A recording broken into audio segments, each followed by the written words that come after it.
Welcome to Healthy versus Toxic, the podcast where licensed mental health professionals explore what makes a relationship healthy or unhealthy or even abusive, all from a scientifically informed perspective. Hello, this is Dr. Grande. Today's question is, how can people that are narcissistic and psychopathic use emotions to manipulate people? So what I'm really talking about here is a specific type of manipulation where people try to elicit a specific emotion to achieve an objective. And we know this tends to be more associated, as a behavior anyway, with narcissism and psychopathy. Of course, somebody doesn't have to be narcissistic or psychopathic to be manipulative. So in theory here, when we talk about emotions, what we see is that emotions are thought of as helpful. They warn us of danger. They reward us for positive behaviors. But in reality, there are pros and cons to having emotions. And as I mentioned, people tend to be biased toward thinking emotions are good and being unemotional is bad, like according to social norms. So if somebody's psychopathic or narcissistic and they tend to be callous or unemotional, people think of that as negative. But people also think that being too emotional is bad.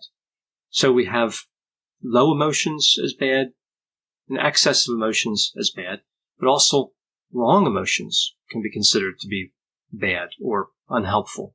Like if somebody's happy when they're supposed to be sad based on the situation. So really what it comes down to with emotions is there's a specific range that people operate in that's acceptable, and when somebody moves out of that range, it's unacceptable. So it's because of this and some other factors that emotions can be manipulated and people can move to what's acceptable into a range that's not acceptable, and this can cause problems, and it can meet the objectives of people, again, who have some sort of narcissistic or psychopathic purpose in mind, or people that don't have that purpose in mind, but they just want something from somebody else. Now, manipulation is often, of course, thought of as intentional. Sometimes it's thought of as always being intentional, depending on the definition of manipulation. But either way, the reasons that somebody manipulates are different. Each person manipulates for a different reason. Most reasons are selfish, and this is one of the reasons that manipulation gets linked so closely to narcissism and psychopathy. So before I get too far into examples of manipulation and how narcissism and psychopathy is associated with it, I want to talk about emotions and feelings and explain what those are and what the differences are.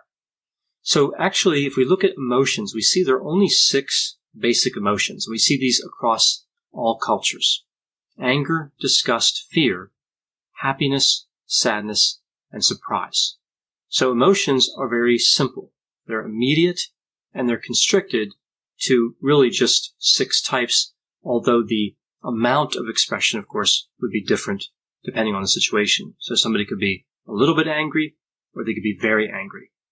Now, feelings are really cognition blending with values and emotions to form a response. So really what we're doing with a feeling is we're trying to make sense of an emotion. Essentially, we're adding meaning to that emotion.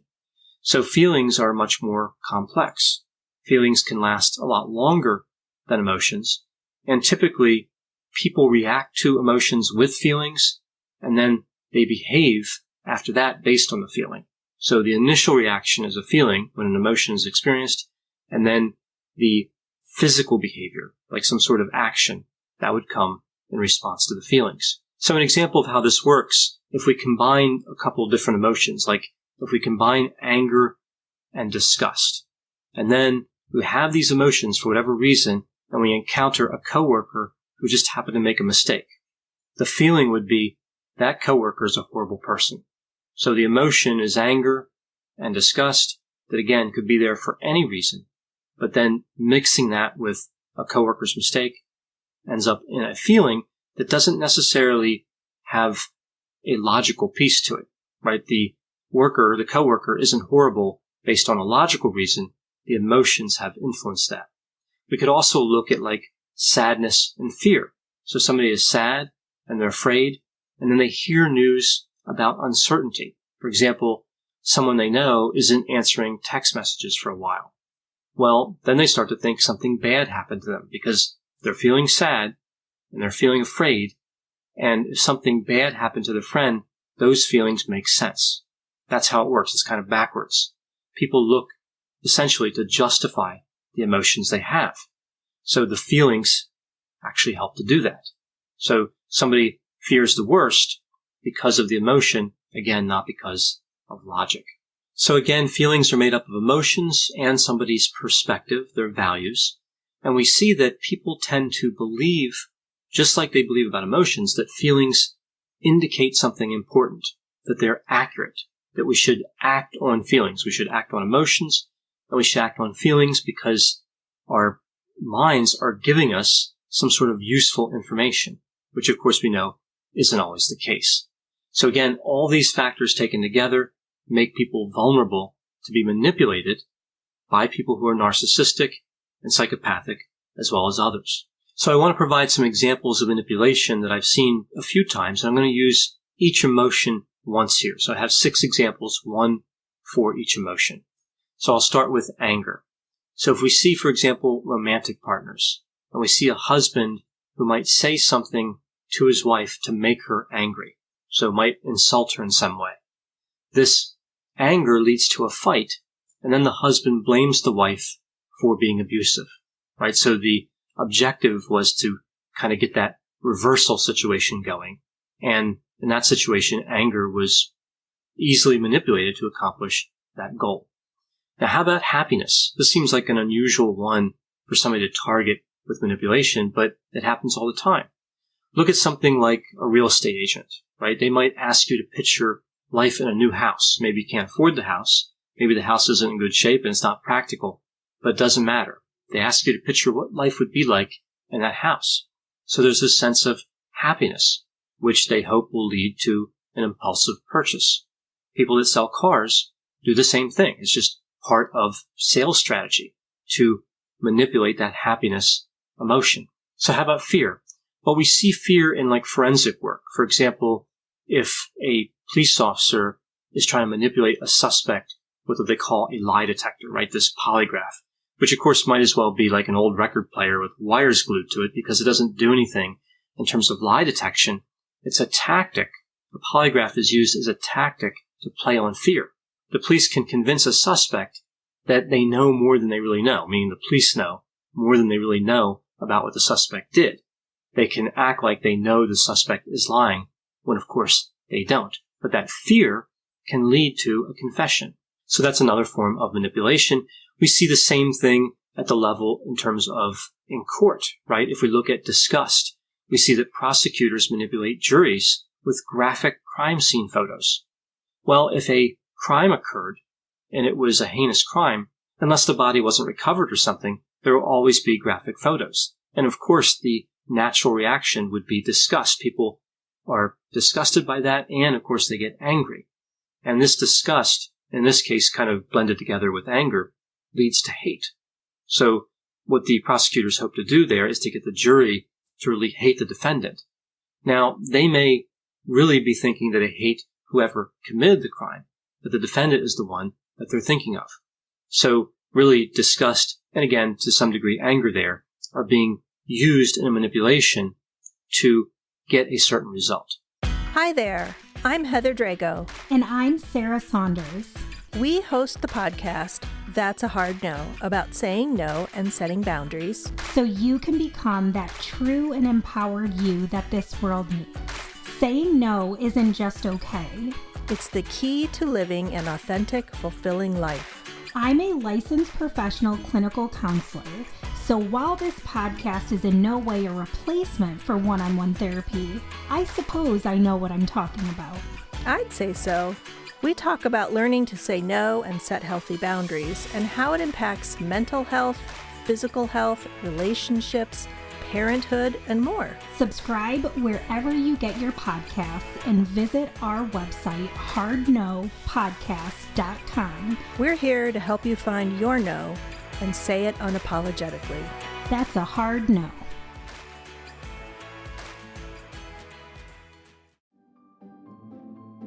Greetings from Evergreen Podcasts. We're rolling out a listener survey and we want to hear from you. The information in the survey will help us gather statistics and in turn make our shows more appealing to advertisers. I know most people don't like ads, but this is one of the only ways our shows make money and help keep their lights on. We promise it will only take a few minutes, but the impact on our podcasts will be tremendous. As a token of our appreciation, we'll randomly select one lucky participant each month to win an exclusive merchandise package from Evergreen Podcasts. Head to evergreenpodcast.com/listenersurvey to help a show and possibly get some free stuff for doing so. We can't thank you enough for the support. Now back to the show. Now moving to surprise. This one's a little unusual to see with manipulation, but it can be used. I've seen it used in situations like if a potential romantic interest goes way overboard on a first date, right? They buy expensive dinner, they buy flowers, they become like a really good listener, even if they're not a good listener. They're trying to surprise that person they're dating, and they're hoping that surprise will lead to quick trust. They want to be trusted. So again, you don't see it too much with surprise, but it can be used. How about sadness, the last emotion? Well, think about somebody who is trying to get somebody to loan them money, for example. Before they do that, they might relay like a sad story, like somebody's pet dying. Of course that's sad. It's going to elicit that sadness emotion, and then they do that, and that's when they ask for a favor, like asking somebody to loan them money. So they're hoping in this situation that the sadness will lead to generosity. So we see from these examples that the person who is engaging in the manipulation doesn't have to be a narcissist or a psychopath. I gave examples really from everyday life that we see quite often. But when somebody is narcissistic and psychopathic, they're more likely to use one of those types of manipulation, to manipulate one or more emotions. And typically they target weaknesses. So if somebody has a mental disorder or another type of disorder or problem around emotional regulation, so if they have dysregulated emotions, somebody who's narcissistic or psychopathic would usually move toward a person like that because they know they're vulnerable in that area of emotions. They know that they have emotions that can move and change very quickly. So again, a person like that would be the kind of person that a narcissist or a psychopath would prefer to manipulate. It's just a lot easier. And this really gets into why individuals who are narcissistic and psychopathic are so successful at emotional manipulation. So as I pointed out, people that aren't in these categories can certainly manipulate emotions, but typically they're not very good at it. Individuals who are narcissistic and psychopathic tend to be more effective. And that's what I'm really getting at here. Why are they more effective? Well, one reason is they tend to be motivated. And motivation is really a strong indicator here. From those examples I gave before, with people that weren't necessarily psychopathic or narcissistic, they were also motivated. Somebody trying to sell you a house is motivated. Somebody trying to convict a defendant is motivated. But somebody who's narcissistic and psychopathic has a wider range of motivations. There's a lot of different types of behavior, a lot of different responses that motivate them. When people aren't narcissistic and psychopathic, what motivates them is really restricted to usually their job. Like the examples I gave there before, if somebody's trying to sell a house or a police officer is trying to get a confession, they're trying to do their job. So again, it's restricted to that type of area typically, without the personality traits of narcissism and psychopathy. Another reason that narcissists and psychopaths are so successful at manipulation is they lack empathy, and this is a real key. Even at the subclinical level here, even if somebody has narcissism and psychopathy, but doesn't rise to the level of any type of disorder, any type of mental disorder, they're still going to have some lack of empathy, and that's going to be enough to facilitate emotional manipulation in some cases. Now, we talk about specifically grandiose narcissism and psychopathy, so leaving out vulnerable narcissism for a moment. We see that individuals with grandiose narcissism and individuals who are psychopathic are not vulnerable to emotions, right? They're exempt from the rules. They're not invested. And this gets into what I call the trail of destruction. So imagine like an individual who's in a totally fireproof suit. It's not only fireproof, but it's resistant to heat. They can pour gasoline everywhere and play with matches. If something burns, they're okay with that. If something doesn't burn, they're okay with that too. Another expression here is they're playing with the house's money. So if they go into a casino and the people at the casino say, look, here's $10,000, but you have to gamble it, That's not a big deal. You're playing with the house's money. It's not your money. You're not losing anything. You're not risking anything. And that's kind of how we look at this. Grandiose narcissists and psychopaths don't have anything to lose because they're not vulnerable to emotions. They don't have to play by the same rules. They don't have a way to get hurt with the emotions the same as somebody who does not have those personality traits. Now, the last reason that narcissists and psychopaths can be successful with emotional manipulation is they tend to be attracted to the suffering of other people. Sometimes we call this Schadenfreude, right? The joy and the suffering of others. Except with narcissism and psychopathy, it's a little more intense. And if somebody lacks empathy and they're not vulnerable to emotions and they like it when other people suffer, it makes sense, more or less, why they would use emotional manipulation. From their point of view, that's logical. It helps them to meet their goals. So what do all these strategies have in common? I find this pretty interesting. If we look at all the emotional manipulation strategies, including the examples I used before, what do they have in common? Well, they're all immature, right? That's what they really have in common. They indicate immaturity, not sophistication. So we know that school-age children know these tricks. They use these tricks of emotional manipulation. So why do they work on adults? Why do they continue to work as people grow older? That's because people believe that emotions and feelings necessitate a response. Again, they tell us something important. We should listen to them. Follow your heart. Go with your gut. Trust your intuition.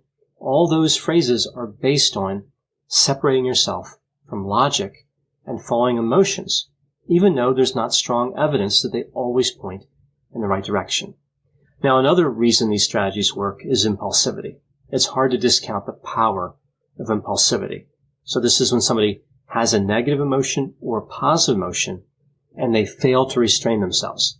They feel compelled to act on that emotion.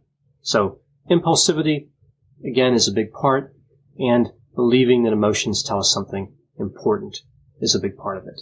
So when somebody realizes that emotional manipulation is occurring, how can it be stopped? How can we stop emotional manipulation from happening? Well, I talked about this in videos before. Boundaries. Boundaries are a real key. Follow the rules that you set. Follow the boundaries that you set before experiencing an emotion. So don't wait until a time when the emotions are strong to make those rules. Make those rules when the emotions are expressed at a relatively low level or there's no emotion.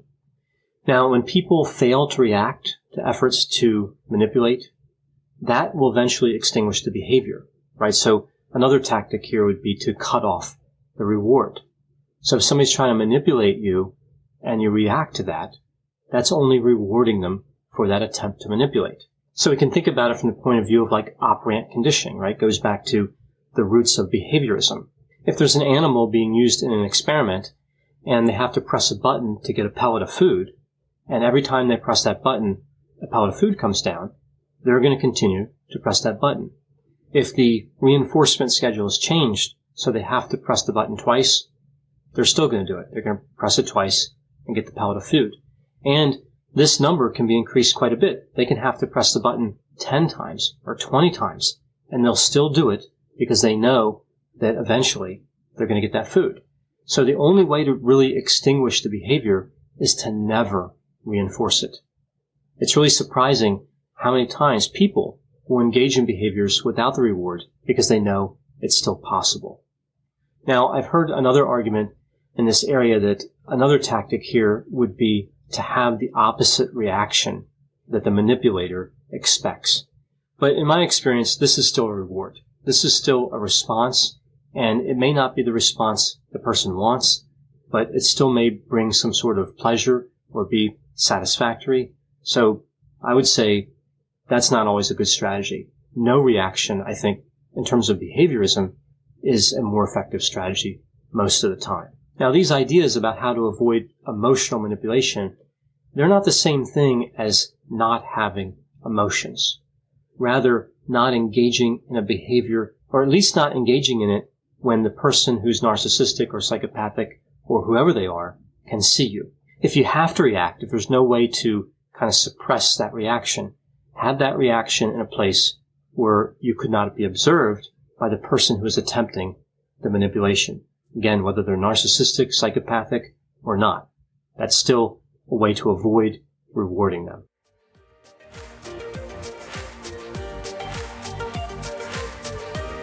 Thanks for listening. This has been a production of Ars Longa Media. The producers for this show are Christopher Breitigan and Madison Linden. The executive producer is Dr. Patrick Beeman. For more content, please visit our website at arslonga.media.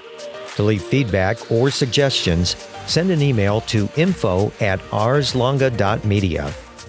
To find more content from Dr. Grande, including a link to his YouTube channel and his other Ars Longa podcasts, visit our website at arslonga.media. This podcast is intended for informational purposes only and should not be construed as medical or mental health advice. Ars Longa, Vita Brevis.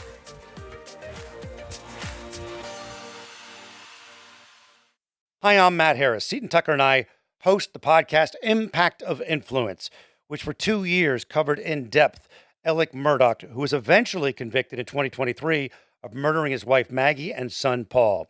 That story continues to evolve, and we will cover that.